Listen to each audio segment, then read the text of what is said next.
Africa did not fall in a day.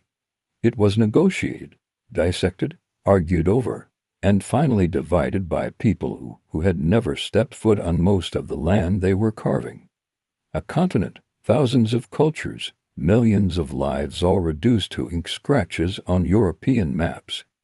This is the raw, uncomfortable truth about the Berlin Conference.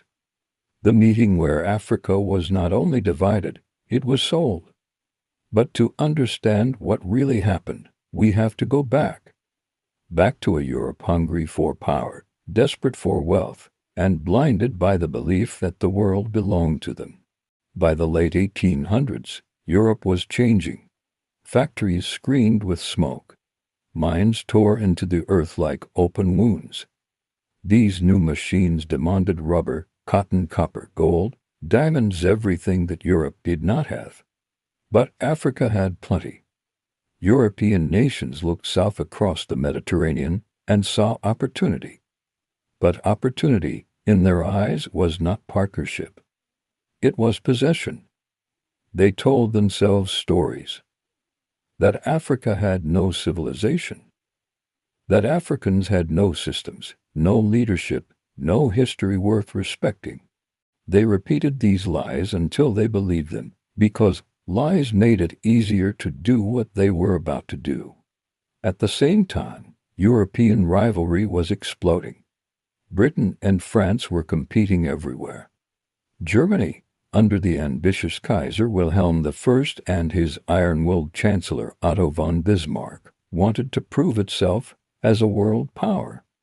Belgium's King Leopold II, one of the most ruthless figures in modern history, wanted an empire of his own, even if he had to build it with blood. Africa became the prize. Explorers mapped rivers. Merchants negotiated shady deals. Missionaries set up stations. And then the soldiers followed. Europeans called it civilizing. Africans called it robbery. And the robbery was escalating so fast that Europe feared a continental war not in Africa, but in Europe itself over African territory. Something had to be done. In November 1884, invitations went out. Otto von Bismarck, the German Chancellor, summoned Europe to Berlin. Not for peace, not for partnership, but to regulate the race for Africa. The invitations were not sent to African kings, not to African elders, not to any African leader at all, because those gathering in Berlin did not see Africans as owners of their land. They saw Africans as obstacles to be managed or removed. On November 15, 1884, delegates representing 14 imperial powers arrived at Bismarck's palace. Inside, crystal chandeliers sparkled above long tables covered in maps. Large, blank, pale-colored maps of Africa. Maps waiting to be filled, waiting to be carved.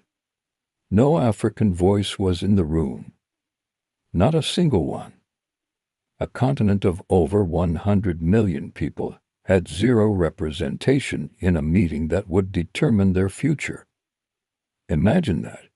A meeting to decide your destiny, and you're not invited. The conference began with a speech from Bismarck.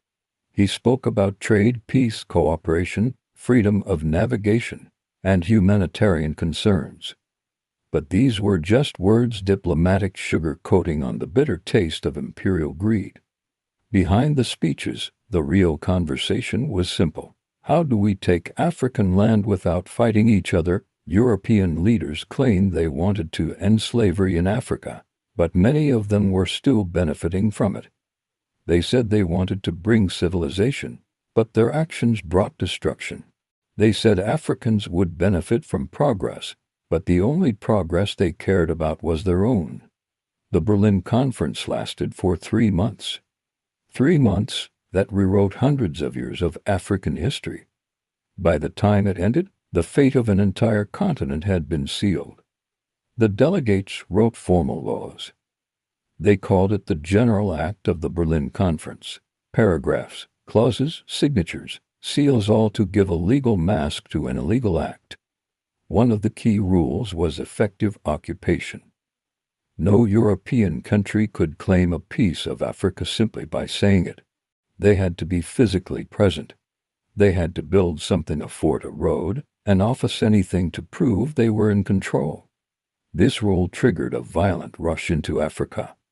Soldiers, mercenaries, and private companies began invading territories to prove occupation. Another rule was free trade on the Congo and Niger rivers. This sounded harmless, but it meant European powers could enter deep into Africa without restriction. It opened the door to exploitation. A third rule declared the neutrality of the Congo Basin. On paper, this meant the region would remain open for trade. In reality, it handed King Leopold II personal control over the entire Congo, not to Belgium, but to him personally. It became his private kingdom of terror. Finally, the notification rule stated that if a European power claimed new territory, it had to inform others. This was simply a bureaucratic way of managing land theft. At the end of the conference, Europe had transformed Africa's land into a board game. Not a single African was allowed to speak. Not a single African was consulted. Not a single African signature is on the final document. Once the rules were set, the carving began, not with machetes, but with pencils. Not with blood, not yet, but with ink.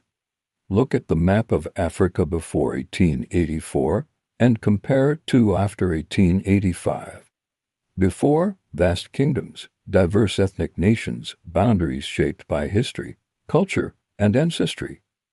After, straight lines, sharp angles, random borders that cut through villages, families, languages, and spiritual lands. Lines drawn by strangers. Lines that are still causing conflict today. What Europe divided without thinking, Africans have been forced to live with ever since. Britain took Nigeria, Ghana, Kenya, Egypt, and vast territories from west to east. France took Senegal, Mali, Côte d'Ivoire, and much of North and West Africa. Germany took Namibia, Tanzania, and Cameroon. Portugal took Angola and Mozambique. And Belgium, under Leopold, took the Congo. This wasn't negotiation. It was distribution. The same way one divides meat at a table. The Berlin Conference did not create peace. It created conflict. It created wars, not only between Europeans and Africans, but inside Africa itself. Kingdoms that once coexisted peacefully were forced into borders that made them enemies. Ethnic groups that shared ancestry were split into different colonies. The conference gave Europe the legal justification to do what they were already doing, invading and taking. After the conference, violence intensified. In Congo, under Leopold's rule, millions died from forced labor, mutilation, and starvation. It became one of the worst human rights atrocities of modern times. In Namibia, German colonial forces committed genocide against the Herero and Nama people. Entire communities were wiped out. Across the continent, African societies resisted bravely, fiercely, but the firepower of Europe was overwhelming. And Europe justified it all through the Berlin Conference, a legal document they wrote for themselves. Colonial propaganda claimed Europe brought civilization, education, and development. But the truth is painful. Africa had civilizations long before Europe knew their names. Africa had universities like Timbuktu while Europe was still emerging from the Middle Ages. Africa had kingdoms with structured governments, Mali, Benin, Ethiopia, Congo, Songhai. So what did Europe really bring? They brought extraction. They brought forced labor. They brought new borders and economic exploitation. They brought railroads, yes, but railroads built not to help Africans, but to transport resources out of Africa. Every colonial project was designed for European benefit. Nothing at the Berlin Conference was designed to help Africa. Nothing. Perhaps the most painful truth is this: Africa never had the chance to say no. African leaders were excluded entirely because European powers believed Africans had no right to their own land. They decided Africa's future in private because they believed they owned it by default. And when Africans resisted, colonial governments called it rebellion. Rebellion against an authority that Africans never agreed to. This is the raw truth many do not teach in school. Africa was not lost. Africa was taken. More than 100 years later, the effects remain. The borders drawn in Berlin still define African countries. Ethnic groups still live divided by artificial lines. Conflicts still arise from boundaries created without understanding local realities. Economic systems still favor exports over local industry, a colonial legacy. Even today, African nations struggle with the consequences of a conference they never attended. Africa continues to rebuild from wounds it did not inflict. The Berlin Conference is not just a historical event. It is a symbol of how power can rewrite destiny, of how arrogance can destroy worlds. It is the blueprint of colonialism, the silent architect of borders, the root of many modern African challenges. But understanding this history is not about blame.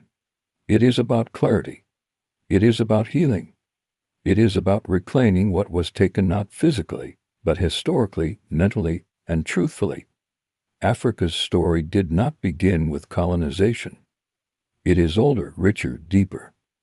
The Berlin Conference is only one chapter, a painful one, but not the whole book.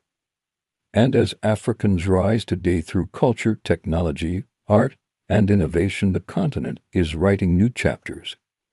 Chapters that Berlin could never imagine. The Berlin Conference didn't just divide a continent. It tried to divide a people. It tried to divide identity, heritage, and destiny. But Africa is still here, still powerful, still rising. History remembers the conference for what it truly was, not a meeting of civilization, but a meeting of greed. Not a partnership, but a partition. Not a negotiation, but the sale of a continent. And that is the raw, uncomfortable truth. Thank you for watching. If you found this important, please share it and subscribe for more hidden histories.